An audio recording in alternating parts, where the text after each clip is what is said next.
Contact devant. Contact derrière. Mais vous n'êtes pas plaqué. La garde va nous aider.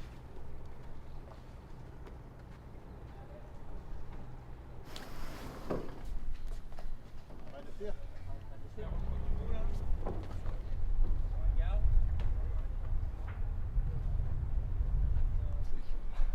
On a morflé un peu. Ouais. Ouh. Putain, après le Cap Horn, là. Ouais, c'était chaud. On a pris une dep, ouais, c'était chaud, c'est monté à 45 nœuds, c'était 45 nœuds établis, 50 nœuds en rafale. Donc, On vient d'arriver à Rio pour une escale technique.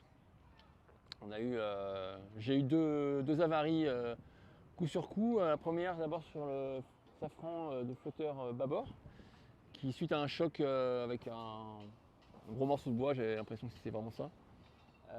Tout s'est arraché, le safran est parti.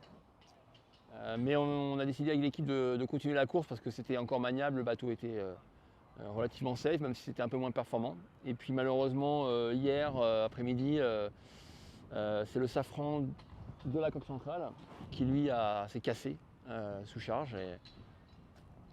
Et là, du coup, c'est devenu beaucoup plus compliqué, voire impossible de continuer la course parce qu'avec un seul safran sur un trimaran, c'est pas du tout confortable, voire même impossible. Et on a décidé donc de s'arrêter pour essayer de trouver des solutions pour partir le plus vite possible.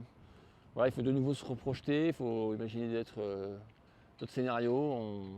On voit un peu tout défiler, on s'imagine que c'est fini, après on se dit que c'est peut-être pas fini, qu'on peut repartir.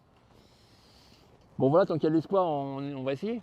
Après, c'est sûr que c'est compliqué, c'est pas des petites casses.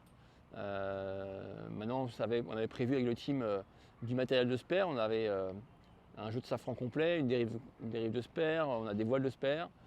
Donc on savait que ça pouvait servir pendant ce tour du monde. Et malheureusement, on va devoir utiliser ce joker.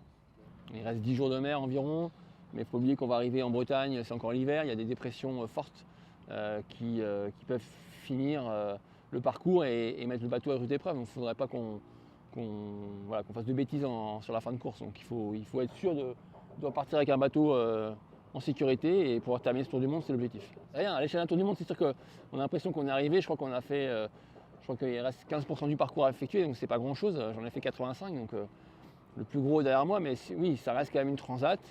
Il va falloir repasser l'équateur, le Pôle Noir, et ensuite l'Atlantique Nord. L'Atlantique Nord, ça peut être très difficile, ça peut être même plus compliqué que les mers du Sud à cette époque-ci de l'année. Donc on va y aller, déjà essayer de repartir le plus vite possible.